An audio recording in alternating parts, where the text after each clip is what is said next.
The law office of Brennan and Associates sat on the 42nd floor of a glass tower in Lower Manhattan, where the October rain streaked down the windows like tears the city refused to shed. Vincent Moretti arrived at 3 p.m. sharp, flanked by 2 men in dark suits who waited outside while he entered alone. His presence transformed the sterile conference room. At 42, Vincent carried the weight of 7 years ruling New York's underground with the same ease other men wore watches. His charcoal suit was impeccable, his dark hair touched with silver at the temples, his face carved from the same stone as the decisions that built his empire.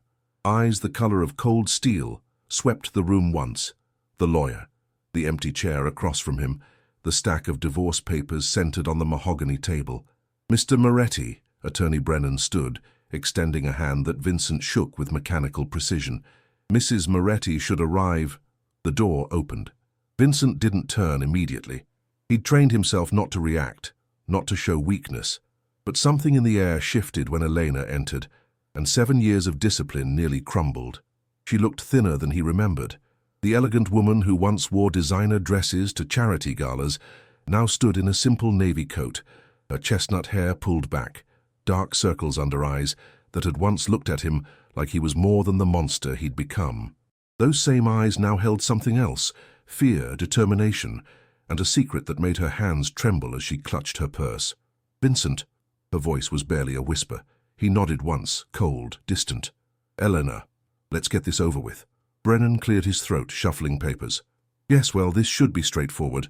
The assets have been divided per the prenuptial agreement. Mrs. Moretti waives all claims to—" "I need to speak with him." Elena's interruption cut through the practiced legal monotone. "Alone." Vincent's jaw tightened. "Everything can be said here. Please." Her voice cracked, and for the first time, Vincent saw genuine terror in her expression. "Vincent, please, just 5 minutes." The lawyer looked between them, uncertain. Vincent's reputation preceded him.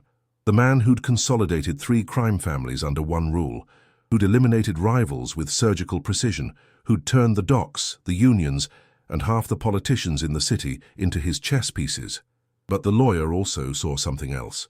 The way Vincent's fingers flexed almost imperceptibly, the only tell that the woman across from him still had power he couldn't control. 5 minutes, Vincent said flatly. "Then we sign." Brennan gathered his papers and left, closing the door with a soft click that seemed to seal them in a tomb of everything left unsaid. The silence stretched. Rain hammered against the glass. Below them, the city moved, oblivious, indifferent, alive in ways Vincent had forgotten how to be. Eleanor didn't sit. She stood across from him, the table between them like a demilitarized zone, and pulled something from her purse with shaking hands. A photograph. She placed it on the mahogany surface, face up, between the divorce papers and the gold pen waiting to end their marriage. Vincent's eyes dropped to it. The world stopped. A boy, maybe 5, maybe 6 years old, dark curls falling over his forehead, olive skin, a gap-toothed smile as he clutched a red toy car, but it was the eyes that destroyed him. Steel grey eyes that Vincent saw every morning in his own mirror, the same eyes his father had, and his grandfather before him. The Moretti eyes, his bloodline. "His name is Lucas." Eleanor's voice broke, tears streaming down her face unchecked. "He turns 6 next month. He loves dinosaurs and drawing and he asks about you. Every night, Vincent. Every single night he asks why his father doesn't come home." Vincent couldn't move, couldn't breathe. The man who'd stared down the barrel of guns without flinching, who'd negotiated million-dollar deals with perfect composure, who'd ordered operations that changed the city's power structure, that man had vanished, replaced by something raw and shattered. "Why?" The word came out like gravel, like broken glass. "Why didn't you—" "Because they would have killed him." Elena's cry was desperate, anguished. "Don't you see?" "The Calabrese family, the Russians, DeLuca's crew, everyone who wants you dead, Vincent. The moment they knew you had a son, the moment they knew you had something to lose." She pressed her palms against the table, leaning forward, her tears falling onto the photograph. "I left to protect him, to protect the only part of you that's still innocent." Vincent's hands were fists on the table, knuckles white. 7 years. 7 years he'd carried the cold distance, the emptiness, the belief that Elena had simply stopped loving him, that she'd walked away from their life because she couldn't handle what he was. 7 years of burying himself in the empire, in the violence, in the numbness that came with being untouchable. And all along she'd been protecting his son, their son. Where is he? Vincent's voice was deadly quiet, the kind of quiet that preceded storms. Safe. Elena straightened, wiping her eyes, steel entering her spine. Somewhere you can't find, somewhere your enemies can't reach, and he'll stay there unless what? Unless you become the man I married. She held his gaze, unflinching despite her tears. The man who wanted to protect people, not control them. The man who built businesses, not graves. Lucas deserves a father, Vincent. But not the one you've become. The rain intensified, drumming against the windows like a funeral march. Vincent stared at the photograph, at the child who shared his blood, his face, his eyes. A son who existed in a world Vincent had never touched, protected by the woman he'd pushed away, hidden from the empire he'd built on secrets and fear. For the first time in 7 years, Vincent Moretti, the boss who'd conquered the city, who'd crushed every threat, who'd believed himself beyond weakness, felt something he thought he'd buried forever. Fear. Not for himself. Never for himself. But for the boy with his eyes and the woman who'd sacrificed everything to keep him breathing. I want to see him, Vincent said, his voice barely controlled. Elena shook her head. Not until I know he'll be safe. Not until I know you won't bring your world into his. He's my son. And he's been my entire life for 6 years. Eleanor's shout echoed in the conference room. Every doctor's appointment, every nightmare, every scraped knee, every birthday. I was there, Vincent, alone, hiding, always looking over my shoulder, wondering if today would be the day they found us. Do you know what that's like? To raise your child in a prison of fear because the man you love became the thing you're running from. The words hit like bullets, each one finding its mark. Vincent stood slowly, the movement measured, controlled. He walked to the window, staring down at the city that bowed to his name. Somewhere out there, in one of those anonymous buildings, on one of those rain-soaked streets, his son was living a life Vincent had never known existed. I didn't know, he said finally, his voice hollow. If I had known, Elena, I would have— What? Kept us in a fortress, surrounded us with gunmen, taught him to fear every shadow like I do? She moved closer but didn't touch him. The distance between them measured in more than feet. That's not a life, Vincent. That's not what I want for him. That's not what you wanted once upon a time. He turned and she saw it. The crack in the armor. The glimpse of the man she'd married beneath the boss he'd become. What do you want from me? I want you to choose. Elena's voice steadied, her decision made long before this meeting. The empire or your son. The life you've built or the family you never knew you had. But you can't have both, Vincent. Not anymore. Because if you bring that world to Lucas, if you let them know he exists— She picked up the photograph, holding it between them like a shield and a prayer. I'll take him somewhere you'll never find us, and you'll sign those papers, and we'll be nothing but a mistake you made once. The ultimatum hung in the air between them, as real and immovable as the rain-soaked city below. Vincent looked at her, really looked at her for the first time in years. At the woman who'd loved him enough to disappear, to raise his child in hiding, to protect the one thing his empire could never buy or control. At the mother who'd sacrificed her own happiness to keep their son safe from the darkness Vincent had embraced. And then he looked at the photograph again, at Lucas, at the boy who had his eyes, but lived in a world without violence, without fear, without knowing that his father's name made grown men flinch. The choice should have been simple. The empire was everything. It was power, control, respect, legacy. It was 7 years of blood and strategy, of consolidating power, of becoming untouchable. But as Vincent Moretti stared at his son's face, at the innocence he'd forgotten existed, he felt something break inside him, something that had been dying slowly for 7 years, finally giving way. How do I know he's really mine? The question came out defensive, a last attempt at distance, at control. Elena's smile was sad, knowing. She reached into her purse again and pulled out an envelope, tossing it onto the table. DNA results. From when he was born. I knew you'd ask eventually. Vincent didn't reach for it. He didn't need to. He knew. The moment he'd seen those eyes, he'd known. The door opened.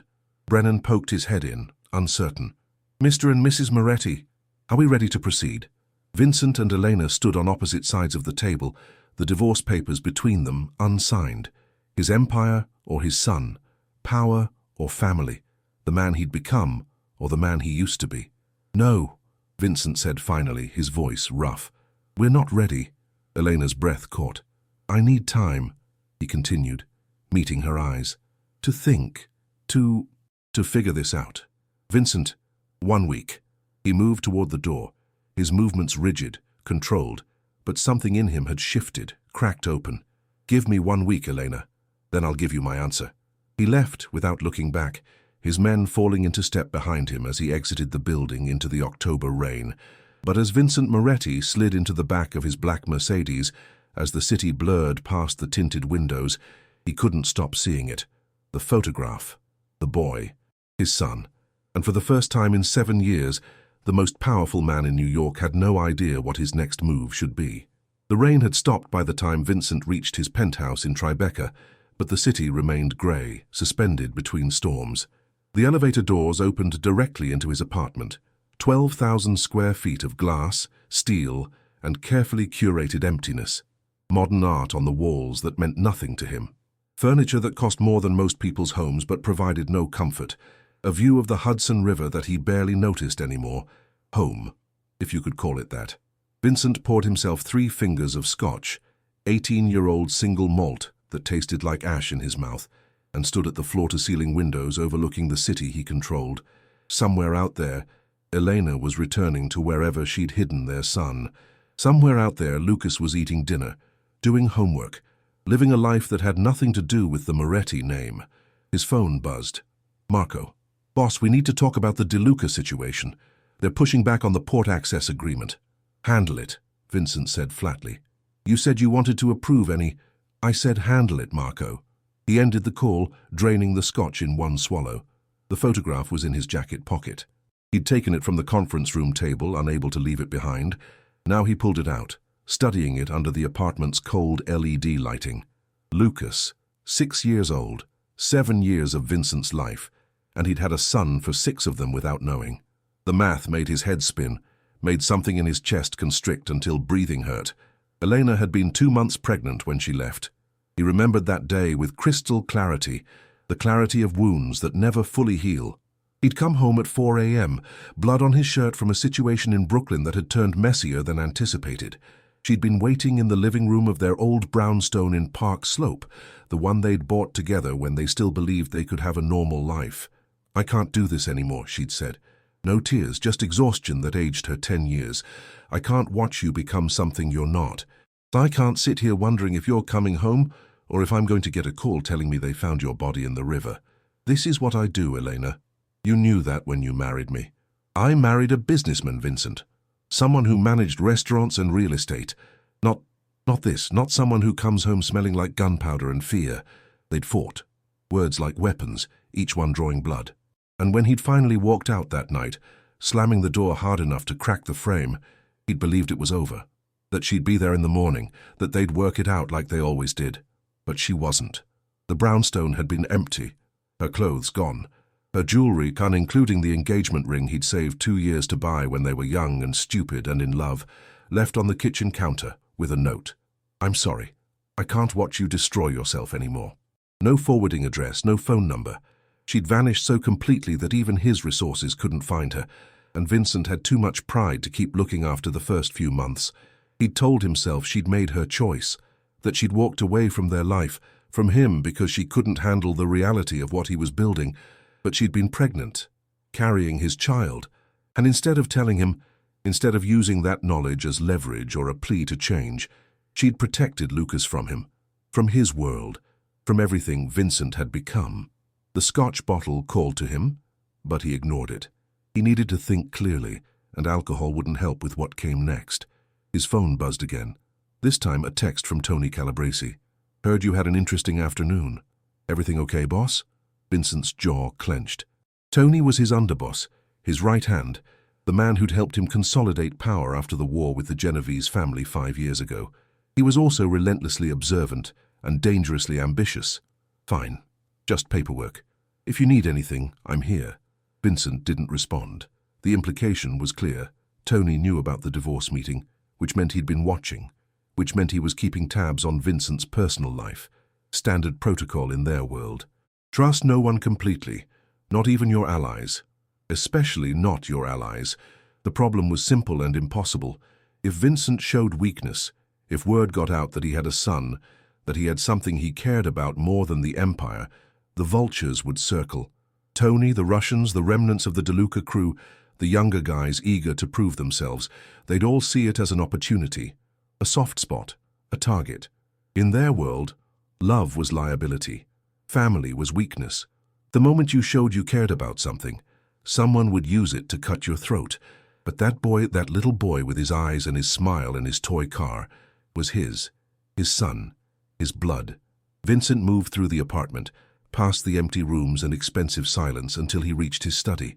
The walls were lined with leather-bound books he never read, a desk made of reclaimed wood from a Brooklyn warehouse, and a safe hidden behind a false panel. He opened it with practiced ease, pulling out a box he hadn't touched in years. Inside were photographs from another life. Vincent, at 25, standing outside his first legitimate restaurant in Red Hook. His father had died the year before, leaving him with debts and connections he didn't want but couldn't escape. That restaurant had been his attempt to go straight, to build something clean. It had lasted 8 months before the Genovese family burned it down. Another photo, Elena on their wedding day, looking at him like he was her entire world. They'd gotten married at City Hall, just the two of them, and 2 random witnesses pulled from the hallway. No family, no fanfare, just 2 kids in love, promising each other forever. He'd been 27, she'd been 25. They'd believed they could make it work. Another photo, Vincent with his father, taken when he was 16. His father, Roberto Moretti, had been a union boss, legitimate on the surface, connected underneath. He'd tried to keep Vincent out of the life, had insisted he go to college, get a degree, build something better. The family business is a trap, Vincent, his father had told him one night after too much wine. It swallows men whole and spits out ghosts. Promise me you'll be better than me. Vincent had promised. And then his father had been killed in a labor dispute that was really a power play, and Vincent had learned that being better wasn't an option. In their world, you either took power or someone took your life, so he'd taken power. 7 years of building, consolidating, eliminating threats. 7 years of becoming exactly what his father had warned him against. And now, sitting in his study with a photograph of a son he'd never met, Vincent finally understood what his father had been trying to protect him from. Not death, not violence, but this. The moment when you realize that everything you've built, every choice you've made, every line you've crossed has cost you the only things that actually matter. His phone rang. This time he answered. Vincent.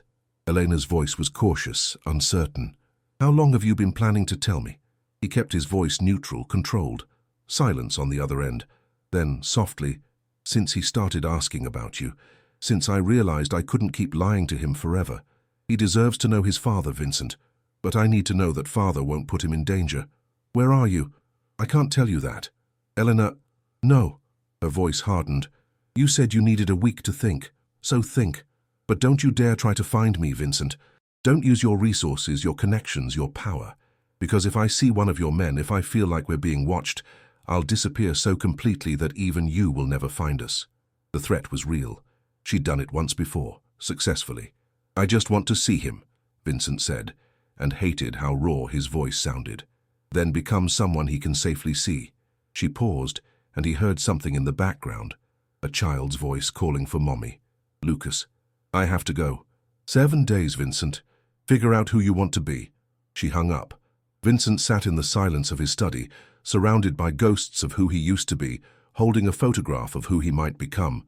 The empire he'd built didn't feel like power anymore. It felt like prison walls closing in, suffocating him with the weight of choices that couldn't be undone. But Eleanor was right about one thing. He couldn't have both. He couldn't be the boss who ruled with fear, and the father who read bedtime stories. He couldn't consolidate criminal enterprises and teach a 6-year-old about dinosaurs. He couldn't order operations that ended lives and then go home to build a life with his son. The city outside his windows had gone dark, lights twinkling in the distance like stars in an urban sky. Somewhere out there, Lucas was going to bed, maybe thinking about his father, maybe wondering why the man in the old photographs his mother showed him never came to visit. Vincent made a decision. He pulled out his phone and made a call he never thought he'd make. Agent Morrison, this is Vincent Moretti. I think it's time we had that conversation you've been trying to arrange for the last 3 years. FBI Special Agent Jennifer Morrison had been investigating the Moretti organization since Vincent first rose to power. She'd never been able to make anything stick. Vincent was too careful, too insulated, too smart to leave evidence, but she'd left her card with him once after a particularly aggressive raid on one of his legitimate businesses. "When you're ready to stop living in shadows, call me. There's always a way out, Mr. Moretti, even for men like you." At the time, he'd laughed in her face. Now, that card felt like a lifeline. "Mr. Moretti," Morrison's voice was surprised but controlled. "It's late for a social call." "I'm not calling to socialize. I'm calling to make a deal." The coffee shop in Queens was the kind of place Vincent would never normally be seen in. Fluorescent lighting, sticky tables, the smell of burnt coffee and desperation. But it was also public, neutral ground. And more importantly, it was far from the usual haunts where his people operated. Agent Morrison sat across from him at a corner booth, her dark eyes assessing, calculating. She was in her mid-30s, sharp in a way that had nothing to do with appearance, and everything to do with the intelligence that radiated from her like heat. She'd spent her career putting men like Vincent behind bars. Now, she was listening to one of them asking to switch sides. "Let me make sure I understand," she said, stirring her coffee with mechanical precision. "Vincent Moretti, the man who's eluded federal investigation for 7 years, who's consolidated 3 crime families, who's built an empire on everything from labor racketeering to money laundering, is sitting in a Queens diner at 11 p.m. on a Thursday night offering to cooperate." "That's correct. And you expect me to believe this isn't a setup?" Vincent leaned back in the booth, his expensive suit incongruous against the cracked vinyl. "If I wanted you dead, Agent Morrison, you'd never have made it to this meeting. We both know that." She didn't flinch. "Threats won't help your case, Mr. Moretti." It wasn't a threat, it was a statement of fact. He met her eyes, unflinching. "I'm here because I want out, completely out, and I'm willing to give you everything you need to dismantle the organization I built." Morrison's expression didn't change, but something flickered in her eyes. Interest. "Why now?" "What changed?" Vincent's jaw tightened. "That's personal."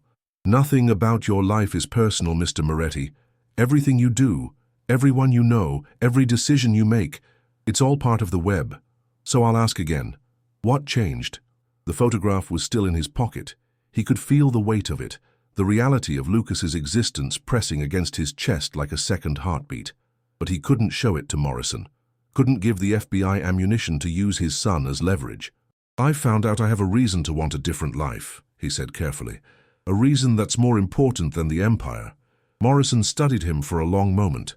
"A family member? That's all you need to know." "No, Mr. Moretti, that's not all I need to know." She leaned forward, her voice dropping. "If you're serious about this, if you actually want to walk away from your organization and cooperate with federal investigation, I need to know everything. Every motivation, every weakness, every leverage point. Because the moment you flip, the moment your people find out you're talking to us, they'll come for you. And if you have family, they'll come for them too." The words hit harder than she could have known. Vincent's hands were flat on the table, controlled, but his mind was racing. She was right. The second his organization discovered he was cooperating with the FBI, every rule, every code, every pretense of honor would evaporate. He'd be marked for death, and anyone connected to him would become a target, including Elena, including Lucas. "What kind of protection can you offer?" he asked. "Witness protection for you and immediate family members, new identities, relocation, federal marshals until we're confident the threat has been neutralized. But that's contingent on what you give us, Mr. Moretti. Names, operations, financial records, everything. And it's also contingent on a full cooperation agreement and testimony." "How long would the process take?" Morrison pulled out a tablet, swiping through files with practiced efficiency. "Depends on the scope of information and how quickly you're willing to move. With an organization the size of yours, we're looking at months of debriefing, evidence gathering, building cases. Then trials, which could take years." "I don't have years." "Then you shouldn't have built an empire." Her words were sharp, unforgiving. "This isn't a fast food transaction, Mr. Moretti. You're talking about dismantling a criminal organization that's taken 7 years to build. That doesn't happen overnight." Vincent's phone buzzed. A text from Tony. "Boss, we've got a situation at the Red Hook warehouse.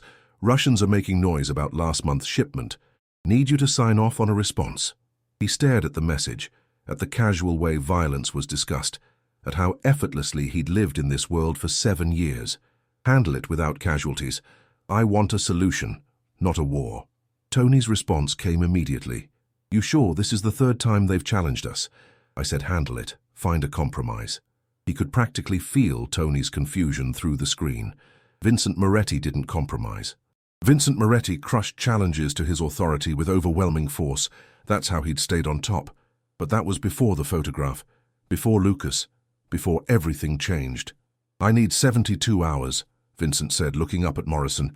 3 days to arrange things on my end, to make sure certain people are protected before this goes public. That's a long time for word to leak." "It won't. I'm the only one who knows I'm here." Morrison considered this, her fingers drumming on the table.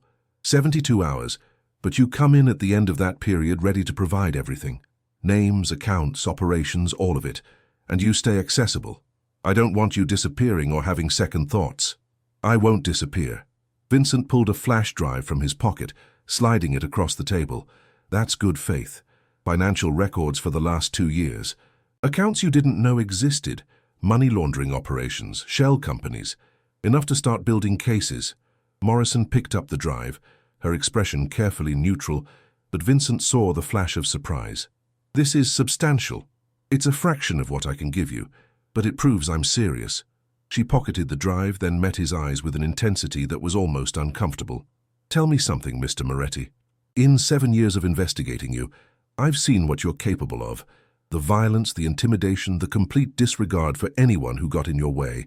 And now you're sitting here, telling me you want out because of some personal reason you won't name. How do I know this is real? How do I know you haven't just found a more sophisticated way to play the game?"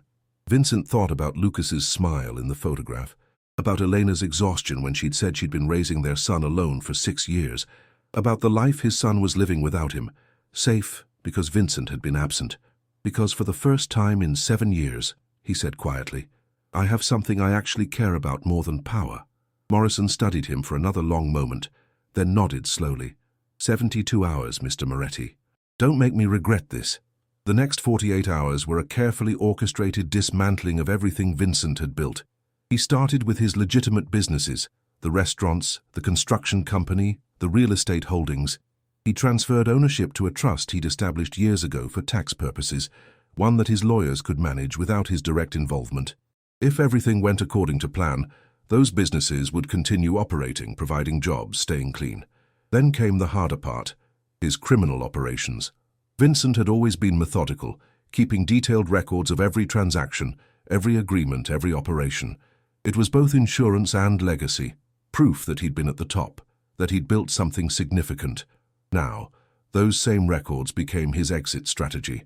He spent hours in his penthouse study, compiling files, organizing evidence, preparing everything Morrison would need. Names of corrupt officials, details of union manipulation, money laundering schemes, connections to other crime families. 7 years of empire, reduced to data on encrypted drives. His phone rang constantly. Marco needing approval for a dock workers' union negotiation. Tony asking about expanding into Staten Island. Angelo, his accountant, worried about irregular patterns in their cash flow. Vincent handled each call with the same measured responses, giving nothing away, keeping everything running smoothly, even as he prepared to burn it all down. On the second night, he called Elena. "It's me," he said when she answered. Silence. Then, cautiously, "Vincent, I'm doing what you asked. I'm finding a way out." "Out of what?" "Everything. The organization, the life, all of it. I'm cooperating with the FBI. In 3 days, I'm turning over everything they need to dismantle what I've built." He heard her sharp intake of breath. "Vincent, that's suicide. Your own people will kill you. The other families will kill you. You can't just—" "I can if it means I get to meet my son." His voice cracked on the last word. "I can if it means you and Lucas are safe. The FBI is offering witness protection, new identities, relocation. We can start over, Elena. All 3 of us." "You're serious?" It wasn't a question. "Completely." Another long pause. In the background, he heard that voice again. Lucas, calling for his mother. The sound drove a spike through Vincent's chest. What about your people? Elena asked. What about Tony, Marco, all of them? They're not going to just let you walk away. That's why I'm calling. I need you to stay hidden, stay safe. Don't change your routine. Don't do anything unusual. In 72 hours, federal agents will come for you and Lucas, bring you into protective custody. They'll explain everything. Vincent, I know I don't deserve this. I know I don't deserve another chance with you. Don't deserve to meet Lucas after everything I've done. But I'm asking anyway, Elena, please. Let me try to be the man you married. Let me be the father he deserves. He heard her crying softly on the other end. You really mean this? I've never meant anything more in my life. Okay, she whispered. Okay, Vincent, but if this goes wrong, if anything happens to Lucas because of this, nothing will happen to him. I promise. I'll burn everything I've built to the ground before I let anyone touch our son. After he hung up, Vincent sat in the darkness of his penthouse, looking out at the city that had been his kingdom. In 72 hours, it would all be over. The empire, the power, the Vincent Moretti who'd ruled with iron and fear, all of it gone. Replaced by what? A man in witness protection, testifying against former allies, hiding from assassination attempts. A father, meeting his son for the first time at age 6, trying to build a relationship from nothing. His phone buzzed again. This time it was Tony calling. Boss, we need to meet. There's something you need to know. Vincent's instincts flared. What is it?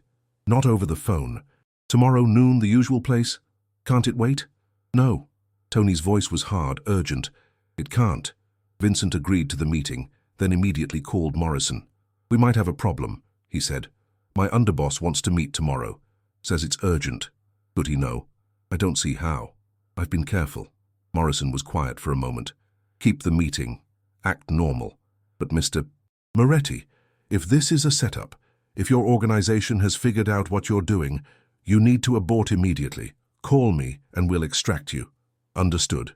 But as Vincent ended the call, he knew extraction wasn't an option. Not when Elena and Lucas were still out there unprotected. Not when he was this close to actually making it out. He'd face whatever Tony had to say. And if it was a trap, if his organization had discovered his betrayal, well, Vincent Moretti had survived 7 years at the top of New York's underworld. He'd survived wars, assassination attempts, federal investigations. He'd survived by being smarter, faster, more ruthless than everyone else. Tomorrow he'd find out if that was enough to survive the one thing he'd never faced before, the cost of choosing family over power. The warehouse in Red Hook looked abandoned from the outside. Rusted metal siding, broken windows, a faded sign that still read, Brooklyn Maritime Storage Co. But inside it was one of Vincent's most secure locations, a place where the organization handled sensitive business away from prying eyes. Vincent arrived at noon exactly, flanked by 2 of his bodyguards. The autumn sun was weak, filtering through clouds that threatened rain again. The docks smelled like salt and diesel, the cry of gulls mixing with the distant sound of ship horns. Tony was waiting inside, along with Marco and Angelo, 3 of Vincent's most trusted men, the inner circle that had helped him build and maintain his empire. They stood in the dim warehouse light, their expressions unreadable. Vincent's instincts screamed danger, but he kept his face neutral, his body language relaxed. Gentlemen, Tony said this couldn't wait. Tony stepped forward, and Vincent noticed his hand resting near his jacket, near his gun. We need to talk about your activities over the last few days, boss. My activities? Late-night meetings in Queens, calls to unknown numbers, transferring business assets. Marco's voice was hard, accusatory. You're planning something, Vincent, and you're cutting us out. Vincent's mind raced. They'd been watching him more closely than he'd realized. I'm restructuring some of the legitimate operations, making sure everything's protected if the feds come knocking again. Bullshit! Angelo pulled out a tablet, turning it to show Vincent a photograph. Him and Agent Morrison in the Queen's coffee shop, grainy but unmistakable. We've had surveillance on you for 6 months, boss, ever since you started acting different, softer, making compromises instead of crushing problems. We needed to know if you were still with us. The betrayal hit hard, but Vincent showed nothing. His own men spying on him for 6 months, looking for weakness, waiting for the right moment to strike. You've been spying on me. His voice was ice. Protecting our interests, Tony corrected. This organization doesn't work if the boss is compromised. And you, Vincent, you're compromised. That meeting with Morrison, the asset transfers, the way you've been handling things lately. You're either planning to flip or you've lost your edge. Either way, you're a liability. Vincent's bodyguards shifted, but Marco and Angelo already had guns drawn, pointed at them. A setup, a coup, his own inner circle, ready to eliminate him because he'd shown the first signs of humanity in 7 years. So what's the play here, Tony? Vincent kept his voice calm, calculating odds, looking for exits. You shoot me in this warehouse, take over the organization. You really think the other families will accept that? You really think you can hold what I built? We don't need to hold all of it, Tony said. Just enough, and with you gone, cooperating with the FBI, giving them everything? The feds will be so busy with the information you provide that they won't have resources left to come after us. You'll take the fall. We'll reorganize under the radar, and in 6 months, we're back to business. You've thought this through. We've had 6 months to think it through. Tony's gun was out now too, pointed at Vincent's chest. You gave us everything, boss. Taught us how to be smart, how to consolidate power, how to eliminate threats. You just never realized you'd become the threat. Vincent looked at the 3 men who'd been his closest allies, his partners in building an empire. Men he'd trusted with his life, who'd stood beside him in gunfights and negotiations and impossible situations. Now they were ready to execute him because he dared to want something more than power. I have a son, Vincent said quietly. The words seemed to surprise them. Tony's expression flickered, uncertainty, maybe even sympathy, but his gun didn't waver. I found out 3 days ago, 6 years old. His mother kept him hidden because she knew what we do, knew what I'd become. And she was right, Tony. Look at us. Look at what we've built. An empire so toxic that my own men are ready to kill me because I'm trying to be a father. That's not our problem, boss. But Tony's voice had lost some of its edge. It's all our problems. Vincent took a step forward and 3 guns tracked him. You think this life doesn't cost you? You think you can keep doing what we do without losing everything that matters? I look at you 3, and I see it. Marco, when's the last time you talked to your sister? Angelo, your daughter won't even take your calls anymore. Tony, you told me once you wanted a family. But how do you build that when you're always looking over your shoulder, always calculating who might stab you in the back? Don't, Tony warned. I'm not asking you to let me go. I'm telling you what's waiting at the end of this road. 7 years at the top, and all I have is an empty penthouse and enemies planning my funeral. That's the legacy we're building, gentlemen. Not power, not respect, just different variations of being alone. Marco shifted uncomfortably. This isn't about feelings, Vincent. This is business. Everything's about feelings, Marco. Every decision, every war, every alliance. It's all about what we care about more. And I've finally figured out what I care about more than this empire. Vincent looked at each of them in turn. My son, a boy I've never met who asks about me every night. That's worth more than all of this. Touching speech, Tony said, but his gun was lowering slightly. But it doesn't change the situation. You're cooperating with the FBI. You're giving them everything. We can't let that happen. So shoot me. Vincent spread his arms. Right here, right now. Kill me. Take over the organization. Spend the next 20 years looking over your shoulder, waiting for the next ambitious underboss to do to you what you're doing to me. Or what? Or let me walk away.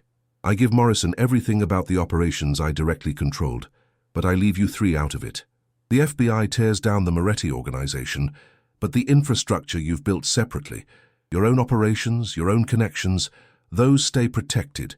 You get to step back, reorganize without my shadow, build something different, and I get to disappear with my family. Tony laughed, but it was hollow. You expect us to believe you'd protect us? I expect you to believe I don't want my son growing up knowing his father's murderers are still operating. Vincent's voice hardened. You pull that trigger, Tony, and I promise you, the FBI gets everything, every operation, every name, every connection. Morrison has dead man switches set up. If I don't check in, if anything happens to me, every file I've compiled gets sent directly to federal prosecutors. It was a bluff. Morrison had no such switches set up, but Tony didn't know that. The warehouse was silent except for the distant sounds of the docks. 3 guns pointed at Vincent, 3 men calculating odds, weighing loyalty against self-preservation. Finally, Angelo spoke. What exactly would you give the feds? Operations I ran directly, financial records of my personal accounts, names of officials I corrupted. But the businesses you three have been running on the side, the ones you thought I didn't know about, those don't exist in my files. Marco's eyes widened slightly. Vincent saw it, the confirmation that his suspicion had been correct. His inner circle had been building their own empire within his empire, preparing for exactly this moment. You knew? Marco asked. I'm not stupid, Marco. I've known for 2 years. I allowed it because I trusted you to be smart about it, to not draw heat that would splash back on me. Now that trust is your exit strategy. Let me walk away, and you inherit everything I've built without the FBI tearing it apart in the process. Tony studied him for a long moment, the gun still in his hand but no longer pointed directly at Vincent's chest. You're really walking away. From all of this, I'm choosing something that actually matters. Family. Tony said the word like he was testing its weight. Family, Vincent confirmed. The gun lowered completely. Tony looked at Marco and Angelo, some unspoken communication passing between them. Then he nodded slowly. You've got 48 hours, Tony said. After that, if any of us end up in handcuffs because of your cooperation, the deal's off. We'll find you and your family witness protection or not. Fair enough. And Vincent? Tony's expression was unreadable. For what it's worth, I hope it's worth it. The kid, the family, all of it. Because you're giving up a hell of an empire. Vincent thought about the photograph in his pocket, about Elena's voice when she'd said Lucas asked about him every night, about the chance, maybe the only chance he'd ever get, to be something other than a ghost in his son's life. It is, he said. It's worth everything. 24 hours later, Vincent Moretti walked into the FBI field office in Manhattan and gave Agent Morrison everything she needed to dismantle 7 years of criminal enterprise. It took 16 hours of debriefing. Names, dates, operations, financial structures.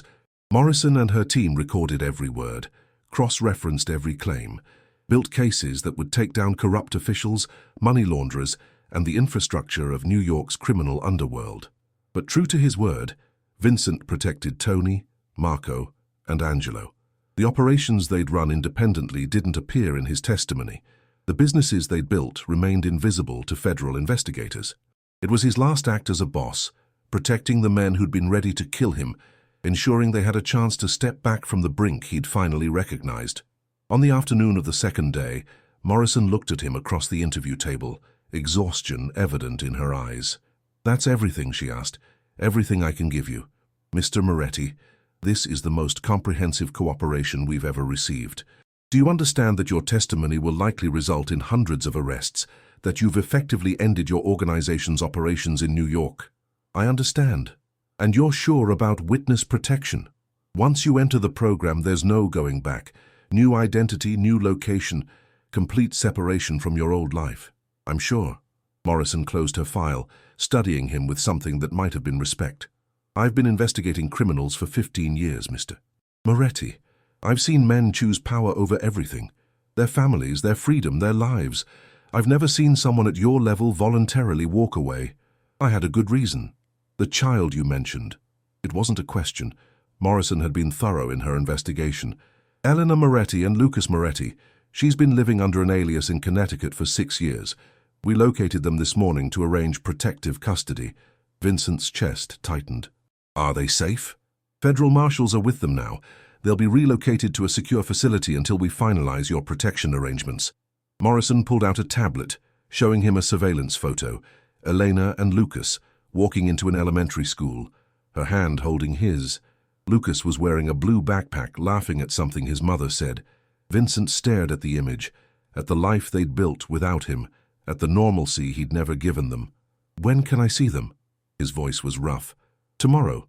We've arranged a meeting at the safe house, 2 hours supervised, to make sure everyone's comfortable with the arrangement. 2 hours. 7 years of absence. 6 years of his son's life he'd missed, reduced to 2 supervised hours in a federal safe house. But it was a beginning. Thank you, Agent Morrison. She nodded. Don't make me regret this, Mr. Moretti. A lot of people are putting their careers on the line to make this deal work. Don't prove us wrong. The safe house was in Westchester, a nondescript 2-story colonial in a quiet suburban neighborhood that could have been anywhere in America. Federal marshals were stationed outside, inside, everywhere Vincent looked. He arrived alone, wearing jeans and a sweater, civilian clothes that felt foreign after years of suits and power. A marshal led him to the living room, where Eleanor sat on a sofa, her hands twisted together, her face a mixture of hope and fear, and beside her, playing with toy cars on the carpet, was Lucas. Vincent's breath caught. The photograph hadn't done him justice. Lucas was beautiful, dark curls falling into those steel-grey eyes, a constellation of freckles across his nose, small hands moving toy cars across an imaginary road. He looked up when Vincent entered, tilting his head with a curiosity that was heartbreaking in its innocence. "Lucas," Elena said softly, This is someone very important. This is your father." The boy stood slowly, studying Vincent with an intensity that was painfully familiar. Vincent recognized it, the way he himself assessed situations, calculated risks, measured worth. His son had inherited more than his eyes. "You're my dad." Lucas's voice was small, uncertain. Vincent dropped to one knee, bringing himself to the boy's eye level. His hands were shaking, the hands that had never trembled holding a gun, negotiating million-dollar deals, staring down enemies, now shook in front of a 6-year-old child. "Yes," he said, his voice breaking. "I'm your dad, and I'm so sorry I wasn't here before, Lucas. I'm so sorry." Lucas took a step closer, studying Vincent's face. "Mommy says you had important work, but you're done now?" "I'm done." Vincent's throat was tight. "I'm done with all of it. I just want to be here with you, if that's okay?" The boy considered this with the seriousness only children can muster. Then, slowly, he smiled. That gap-toothed smile from the photograph, but real now, alive now, directed at Vincent. "Okay," Lucas said. "Do you like dinosaurs?" Vincent laughed, and it felt like breathing for the first time in 7 years. "I don't know much about them, but I'd love for you to teach me." Lucas's face lit up. He grabbed Vincent's hand, small fingers wrapping around his father's scarred knuckles, and pulled him toward the carpet where his toys were scattered. "This one's a T-Rex," Lucas explained, holding up a plastic dinosaur with intense focus. "He's the king of dinosaurs, but actually scientists think he might have had feathers, which is weird because he doesn't look like he has feathers in the movies." Vincent listened to his son's enthusiastic explanation, feeling Elena's eyes on them, feeling the weight of 7 years lifting, replaced by something he'd forgotten existed. Hope, not for empire, not for power, but for this, a small boy teaching his father about dinosaurs in a federal safe house, building a relationship from nothing, creating something new from the ashes of everything Vincent had burned down. The marshal by the door checked his watch. "Mr. Moretti, you have 90 minutes remaining." 90 minutes. Not enough. Not nearly enough. But it was a start. Vincent looked at Eleanor, who was crying silently, her hand pressed against her mouth. He mouthed 2 words. "Thank you." She nodded, tears streaming down her face. Then Vincent turned back to Lucas, to his son, and listened to him explain the difference between herbivores and carnivores, how fossils are formed, why the Triceratops is actually cooler than the T-Rex despite what everyone thinks.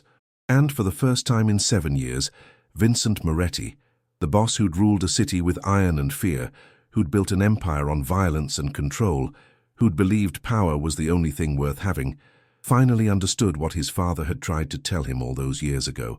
The family business was a trap, but family itself, family was the only thing that could set you free. 18 months later, the house in suburban Oregon was nothing like the Tribeca penthouse. It was a modest 3-bedroom with a backyard, a fence that needed repainting, neighbors who waved and asked about the weather. The man who lived there was called James Richardson. He worked from home as a business consultant, boring, legitimate, completely unconnected to organized crime. But on Saturday mornings, James Richardson became Vincent Moretti again, at least in his heart. He made pancakes for a 7-year-old boy named Lucas, helped him with homework about the solar system, taught him how to ride a bike without training wheels. Elena, now Sarah Richardson, watched from the kitchen window, coffee in her hands, a smile on her face that had taken months to return but was finally genuine. They weren't remarried. Too much damage, too many years apart. But they were partners now, co-parenting, rebuilding something that looked less like romance and more like deep, abiding trust. Vincent's testimony had resulted in 183 arrests. The Moretti organization had collapsed in spectacular fashion, with Tony, Marco, and Angelo escaping prosecution but stepping back from criminal enterprise, fading into legitimate businesses and careful retirements. The city's underworld had reshuffled, new players emerging, but Vincent didn't follow the news. Didn't care anymore. His world was smaller now, school plays, parent-teacher conferences, teaching Lucas to play chess, reading bedtime stories about dinosaurs and astronauts and brave kids who saved the world. On this particular Saturday morning, as Vincent flipped pancakes and Lucas set the table with the intense concentration of a 7-year-old taking a job very seriously, Elena came up behind him, her hand briefly touching his shoulder. "He's happy," she said quietly. "Really happy." Vincent looked at his son, singing off-key while arranging forks and napkins, and felt that familiar tightness in his chest, not fear anymore, but something else. Gratitude, maybe, or just love, pure and uncomplicated. "Yeah," he said. "He is." "Are you?" Elena asked. "Happy?" Vincent thought about the empire he'd left behind, the power, the respect, the fear his name had once commanded. He thought about the Tribeca penthouse, the expensive silence, the careful distance he'd maintained from everything that could make him vulnerable. Then he looked at Lucas, who was calling him to the table, who trusted him to show up every day, who'd forgiven him for 6 years of absence simply because Vincent had chosen to be present now. "I'm happy," Vincent said, and he meant it. They ate pancakes together, the three of them, in a house that would never appear in magazines or impress anyone. But as Lucas talked about his science project and Eleanor planned their afternoon at the park, as sunlight streamed through ordinary windows onto an ordinary life, Vincent Moretti, the boss who'd had everything and nothing, finally understood what victory actually looked like. Not an empire, not power, just this, a Saturday morning, pancakes, his son's laughter, and the second chance he'd never expected to receive.